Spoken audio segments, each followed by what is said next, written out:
We turn to our Friday roundtable discussion of the week's top stories. This week was, of course, the first anniversary of President Obama's inauguration.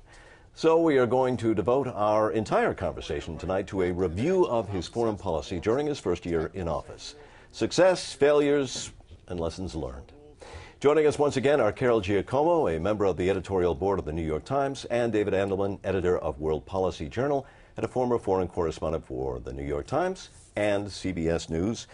Welcome to you both. Nice to see you. Thanks very much. All right, 1 year. This administration began with what was supposed to be a significantly different policy, reaching out to the world, engaging the world. How are we doing, David? Well, he engaged, but he engaged in atmospheric. So our image abroad is without question better in almost every part of the world. There's no doubt about that. But we can get beyond that. People, I think, really were expecting by now to see some concrete accomplishments. And I don't know if we go around the world, if we go through Afghanistan, Pakistan, Iraq, Iran, Russia, China, global warming, I don't think we've seen any real concrete accomplishments that we can say this put Obama's stamp on foreign policy over the last year. Carol, that's exactly the point I was thinking, that, the world feels better about the United States, but what has that got us? Well, I don't think that's an insignificant accomplishment. You think that's actually meaningful? I think it's meaningful that he has set a new tone and a new willingness to talk to people, a new willingness to engage in negotiations, and a new willingness to take positions that are, were more in keeping with, traditional foreign policy currents. I do think, you also have to remember that you can't make a deal by yourself. He reaches out to Iran, but Iran is in the midst of the worst political turmoil it's been in 30 years. We'll get to Iran in just a minute, but here's one of the things I noted as I sort of look back, and I won't swear I'm an absolute expert, but first of all, a lot of the world he has delegated to other people, big-name people, of course, Secretary of State Hillary Clinton, but then she is delegated to other people. It seems that in some of these cases, whatever problem is in the world would benefit from the hands-on ability of the president. Some of the greatest strides and advances have been made by the personal input of a president. He doesn't get involved. He's given it to everybody else. And I'm wondering, has that sort of hampered the process? I call it outsourcing foreign policy, in effect, which is what he's done. He's outsourced broadly to Hillary. Hillary, in turn, has outsourced it to a number of different delegates. But remember, the greatest advances have taken place with the president involved in the Middle East, Camp David Accords and all that sort of thing. The president has been involved in virtually every major issue like that. And so Obama gives a wonderful speech in Cairo, there's no doubt about that. But then it's like things just begin to drift off, and there's no follow-through in that respect. And that's what troubles me in the Middle East especially. I would disagree with you on that. He did appoint a very experienced envoy to go and take care of things in the Middle East.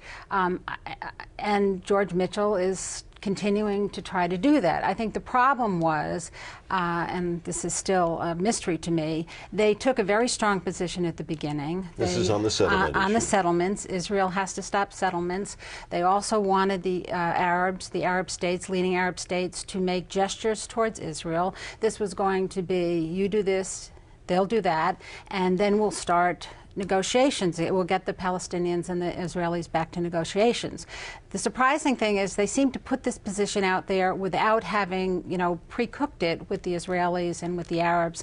And as a consequence, they've really failed in that regard. Obama made some comments yesterday to the extent that he underestimated the extent, how hard it would be.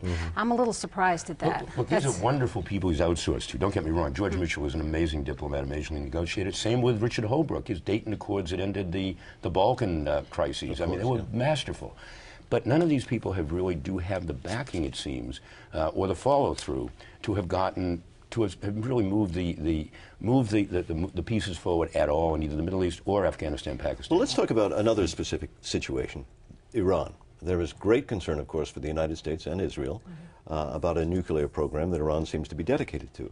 We thought by offering a hand and saying we were willing to talk that we would really make progress. Nothing seems to have been accomplished. Well, let's break this down. I'm not sure anybody really thought the Iranians, the Iranian regime that's in power now, would jump at the chance of talking to So the we were American a bit naive, president. or a bit I don't think we were overpresumptive. naive. I think it was very smart. People believe him now that he made a serious effort to try to reach out to Iran. So if this administration eventually puts down a new proposal for sanctions against Iran, he will have more credibility. He'll have more credibility for his initiatives on Iran going forward because he made a serious effort to talk to them. He still doesn't have China, and you're going to No, do he China. still doesn't have China, and that's a problem. But That he is a does problem. have a little longer time frame now. I think he's been given a reprieve, if you will, because all of these political crises there have also, I suspect, slowed down the whole pace of the nuclear developments in Iran domestically. So I think he might have a little more time to play there. So it's not being yet put to the real test, as in some other areas. Okay, we're less than a minute, and I want to talk about the two wars quickly.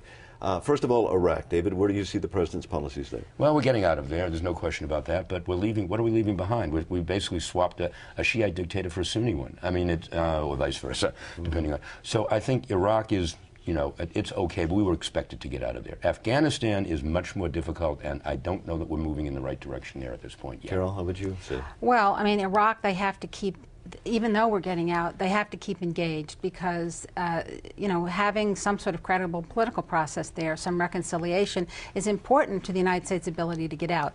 Afghanistan, I think we're going to see more this week or next week with the London conference on Afghanistan. We're going to leave it there, pretty much. Carol Giacomo, David Andelman. It went by fast, but thank you very much.